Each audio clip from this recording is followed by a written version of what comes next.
அனைவருக்கும் வணக்கம். இந்த பதிவில் எதை பற்றி பார்க்க போகிறோன்னு தெரிஞ்சுக்கிறதுக்கு முன்னாடி மறக்காமல் நம்ம சேனலை சப்ஸ்கிரைப் பண்ணிக்கோங்க. கூடவே பெல் பட்டனையும் கிளிக் பண்ணிவிட்டு ஆளுங்கிற ஆப்ஷனை கொடுத்துட்டிங்கன்னா நான் போடுற வீடியோக்கள் எல்லாமே மிஸ் ஆகாமல் நோட்டிஃபிகேஷனில் வந்துடும். இந்த பதிவு மிக முக்கியமான பதிவு அப்படின்னே சொல்லலாங்க. ஏற்கனவே நம்ம சேனலில் ஆடி அமாவாசை அன்று செய்ய வேண்டிய வழிபாடு முறைகள் குறித்தும் பரிகாரங்கள் குறித்தும் நிறைய வீடியோக்கள் போட்டாச்சு. தொடர்ந்து 2 நாட்களாக போட்டுகிட்டே தான் இருக்கிறேன். இது வரைக்கும் அந்த வீடியோக்கள் எல்லாம் பார்க்காம இருந்தீங்க அப்படிங்கும்போது இந்த வீடியோ முடியும் போது வரக்கூடிய எண்ட் ஸ்கிரீன்ல அது கொடுக்குறேன். மறக்காம கிளிக் பண்ணி பார்த்துக்கோங்க. இன்னைக்கு காலையில கூட ஒரு சிறப்பு பதிவு போட்டிருந்தேன். எதை பற்றி அப்படின்னு பார்த்தீங்கன்னா, இன்னைக்கு நமக்கு வாராகி ஜெயந்தி தொடங்குது. அதாவது வாராகி அம்மன் அவதரித்த ஆடி மாதத்தில் வரக்கூடிய ஆயில்ய நட்சத்திரம் தொடங்குது. அது இன்று மதியம் 2:56 அப்படிங்கும் போதே தொடங்கிடுச்சுங்க. எப்போ முடியுது அப்படின்னு பார்த்தீங்கன்னா, நாளை மாலை 4:36 போது முடியுது. என்னதான் இந்த 2 நாளுமே வாராகி அம்மனுக்கு உரிய இந்த நட்சத்திரம் இருக்கு அப்படின்னாலும், வாராகி அம்மனை பொறுத்த வரைக்கும் மாலை நேர வழிபாடு அப்படிங்கிறது தான் சக்தி வாய்ந்த வழிபாடா கருதப்படுது. அதனால இன்னைக்கு வழிபாடு செய்யணும்னு நினைக்கிறவங்க மாலை 6 மணியிலிருந்து இரவு 10 மணிக்கு இடையே உள்ள நேரத்தில் வாராகி அம்மன் வழிபாடு செய்யுங்க. எந்த மாதிரி வழிபாடு செய்யணுங்கிறது முறை குறித்து காலையிலேயே வீடியோ போட்டிருந்தேன். அதனால அதனுடைய லிங்கையும் கொடுக்குறேன், பார்த்து அதன்படி செய்யுங்க.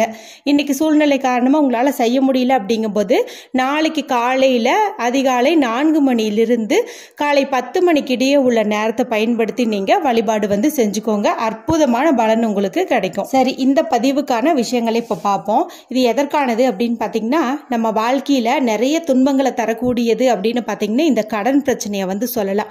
ஒவ்வொருத்தங்களும் கடன் வாங்கினதும் வாங்கிட்டோம், வாழ்க்கையில படாத பாடு பட்டுட்டோம் அப்படின்னு சொல்றாங்க. அதாவது கிட்டத்தட்ட சாவின் விளிம்பு வரைக்கும் நாங்க போயிட்டு வந்துட்டோம், அந்த அளவுக்கு எங்களை கடன் பிரச்சனை படுத்தி எடுக்குது அப்படின்னு சொல்றாங்க.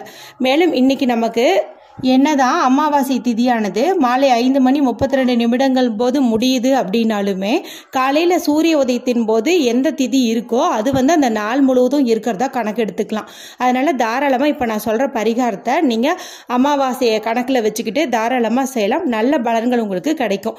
சாதாரண நாட்கள்ல நம்ம செய்யக்கூடிய சின்ன சின்ன பரிகாரங்களை காட்டிலும் அமாவாசை பௌர்ணமி போன்ற பிரபஞ்ச சக்தி அதிகம் இருக்கக்கூடிய நாட்கள்ல செய்யும் போது சீக்கிரமாவே ரிசல்ட் கிடைக்கும் அப்படின்னு சொல்லலாம். அதே போல ஞாயிற்றுக்கிழமையோட சேர்ந்து இந்த அமாவாசை இருக்கிறது அப்படிங்கறதும் அற்புதமான பலனை நமக்கு கொடுக்கும் அப்படின்னு சொல்லலாம். அதனால இப்ப நான் சொல்ற பரிகாரத்தை இன்னைக்கு நீங்க செய்யறது உங்களுக்கு 100% உடனடி பலனை கொடுக்கும் அப்படின்னு சொல்லலாம்.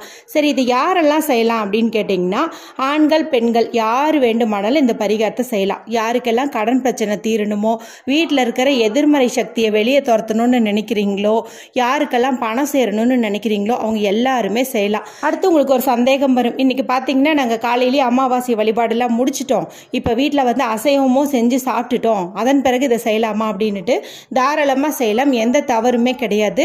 ஏன்னா நம்ம பூஜை அறையில உட்காந்து இந்த பரிகாரத்தை செய்ய போறது கிடையாது, ஹாலில் உட்காந்துதான் செய்ய போறோம். அதனால நீங்க எந்த ஒரு ஃபார்மாலிட்டிஸும் பார்க்க தேவையில்லை. அதே சமயத்துல பீரியட்ஸ் டைம்ல இருக்கிற பெண்கள் செய்யலாமான்னு கேட்டாலும் தாராளமா செய்யலாம், எந்த தவறும் கிடையாது. அதுவும் இது ஆடி அமாவாசை அப்படிங்கிறதுனால ரொம்ப ரொம்ப சக்தி வாய்ந்ததுங்க. யாருமே இந்த வாய்ப்பை மிஸ் பண்ணிடாதீங்க. எந்த நேரம் சிறப்பான நேரம் அப்படின்னு பாத்தீங்கன்னா, இந்த வீடியோ பார்த்த உடனேயுமே கூட நீங்க செய்யலாம், இல்லைன்னா மாலை 6 மணிக்கு மேல கூட செய்யலாம். இல்லைன்னா இந்த அமாவாசை மற்றும் பௌர்ணமி முடிவதற்கு முன்பு 1 மணி நேரம் பின்பு 1 மணி நேரம் சோடசக்கலை நேரம் இருக்கும்னு சொல்லுவேன் இல்லையா, அந்த நேரம் கூட இன்னைக்கு பாத்தீங்கன்னா நமக்கு மாலை 4:32 இருந்து 6:32 வரைக்கும் இருக்குது. அந்த இடைப்பட்ட நேரத்தில் கூட இந்த பரிகாரத்தை நீங்க தாராளமா செய்யலாம். மேலும் இன்னைக்கு ஒரு கூடுதல் சிறப்பு இருக்கு. ஏற்கனவே இது ஆடி அமாவாசை வாராகி அம்மன் ஜெயந்தின்னு எல்லா விசேஷத்தோடவும் இருக்கு. மேலும் இன்று ரவி புஷ்ய யோகமும் இருக்கு. இவை தாண்டி ஞாயிற்றுக்கிழமை அப்படிங்கிறது பாத்தீங்கன்னா ராகு மற்றும் கேதுவுக்கு உரிய நாளா கருதப்படுது. நவகிரகங்கள்ல ஒவ்வொரு கிரகத்துக்கும் ஒவ்வொரு கிழமை அப்படின்னு ஒதுக்கி இருக்காங்க. அதன்படி பார்க்கும்போது இந்த ராகு கேதுக்கு எந்த கிழமைகளுமே இல்லை. அதனால ஞாயிற்றுக்கிழமையே அவங்கள வழிபாடு செய்வ உகந்த கிழமையா கணக்கிடப்பட்டுள்ளது. அந்த வகையில பார்க்கும்போது இன்னைக்கு நம்ம தாராளமா நமக்கு தோஷங்களையும் கஷ்டங்களையும் தரக்கூடிய இந்த ராகு கேதுவை பரிகாரம் செய்து சாந்திப்படுத்துவதன் மூலமா நம்ம வாழ்க்கையில் இருக்கிற எல்லா விதமான பிரச்சனைகளும் நீங்கும்னு சொல்லலாம். மேலும் இன்னைக்கு தேதி பாத்தீங்கன்னா 4ஆம் தேதி. அதாவது இந்த 4ங்கிறது பாத்தீங்கன்னா ராகுவுக்கு உரியது. ராகுவுக்கு உரிய எண்ணானது இந்த ஞாயிற்றுக்கிழமையே வருது அப்படிங்கிறதும் கூடுதல் சிறப்பு அப்படின்னு சொல்லலாம். சரி, இந்த சிறப்புகள் எல்லாம் சொல்லியாச்சு. இப்போ பரிகாரம் எப்படி செய்யணும் அப்படின்னு வந்து சொல்லிடுறேன். இதுக்கு வந்து நம்ம ஒரு சின்னதாக ஒரு அகல் விளக்கு வந்து எடுத்துக்கோங்க.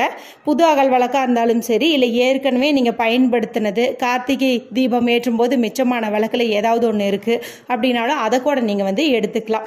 நல்லா வந்து பிசு பிசுப்பெல்லாம் இல்லாமல் நல்லா தொடச்சி எடுத்துக்கோங்க. இல்லைன்னா க்ளீன் பண்ணி வச்சு கூட ட்ரை பண்ணி வச்சுக்கோங்க. அகல் விளக்கு வீட்டில் இல்லை அப்படின்னு நினைக்கிறவங்க தேங்காய் ஓட கூட பயன்படுத்திக்கலாம். இந்த ரெண்டில் ஏதாவது ஒன்று நீங்கள் எடுத்துக்கோங்க.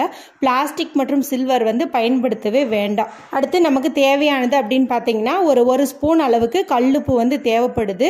கல்லுப்பு அப்படிங்கிறது நம்ம வீட்டில் உள்ள எதிர்மறை ஆற்றல்களை நீக்க வல்லது.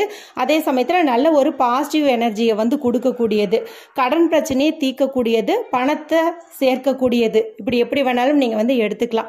மேலும் இந்த கல்லுப்புங்கிறது மகாலட்சுமி தாயாரின் அம்சமாக பார்க்கப்படுது.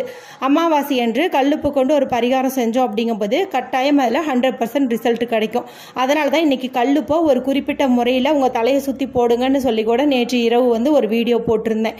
அது என்னுடைய லிங்கையும் கூட எண்டு ஸ்க்ரீனில் கொடுக்குறேன். மறக்காமல் கிளிக் பண்ணி பார்த்து இன்னைக்கு சுற்றி போட்டுக்கோங்க. கல்லுப்பை உங்களுடைய இடது கையில் கொஞ்சம் எடுத்துக்கோங்க. நல்லா அழுத்தம் கொடுத்து டைட்டாக வந்து பிடிங்க. அதன் பிறகு அந்த அகல் விளக்குக்குள்ளே இந்த கல்லுப்பை போட்டுக்கோங்க. அடுத்து நமக்கு தேவையானது அப்படின்னு பார்த்தீங்கன்னா 4 கரு மிளகு வந்து தேவைப்படுது. நம்ம வாழ்க்கையில் இருக்கக்கூடிய கஷ்டங்கள், கடன்கள், கவலைகள் இதெல்லாமே பார்த்தீங்கன்னா காரத்தன்மை தரக்கூடியது தானே. அதனால் காரத்தால் அழிக்கிறோம் அப்படிங்கிற மாதிரி இந்த மிளகு வந்து எடுத்துக்கிறோம். மேலும் 4ங்கிற எண்ணிக்கையில் எடுத்துக்குவதற்கான காரணம் பார்த்தீங்கன்னா ராகுவுக்குரிய எண் 4. அதனால தான் இங்கே 4 எண்ணிக்கையில் நம்ம எடுத்திருக்கிறோம்.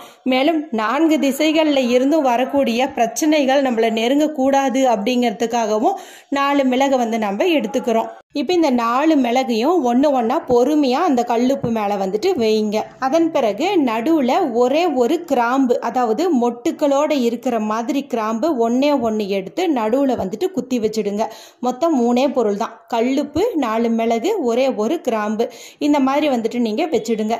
இப்போ உங்களுடைய 2 கையிலையும் இந்த விளக்கை வந்து இப்படி ஏந்தின மாதிரி வச்சுட்டு எங்களுக்கு இருக்கக்கூடிய அத்தனை பிரச்சனைகளும் தீரணும்னு சொல்லி மனதார வந்து வேண்டிக்கோங்க.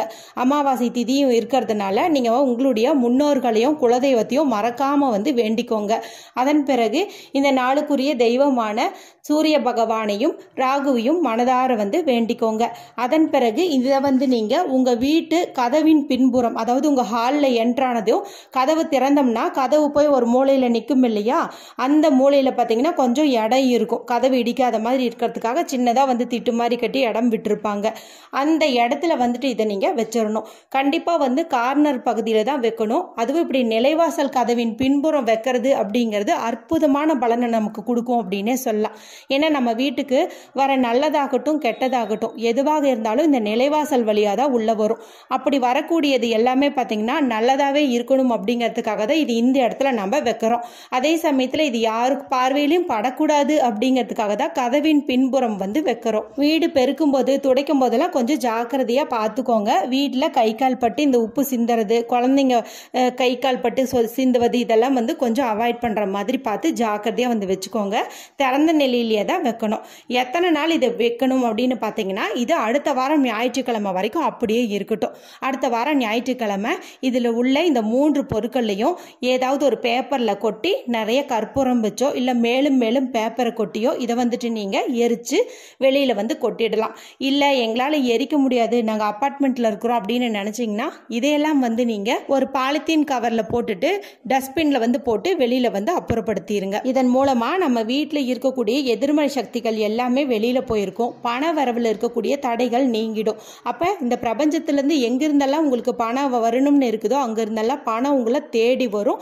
இதன் மூலமாக பணப்பற்றாக்குறை நீங்கும், கடன் பிரச்சனையும் தீரும், வீட்டில் சந்தோஷம் அமைதி நிலவும். ரொம்ப ரொம்ப சிம்பிளான எந்த ரூல்ஸும் இல்லாத இந்த பரிகாரத்தை இன்னைக்கு எல்லாருமே செஞ்சு பலனடையுங்க.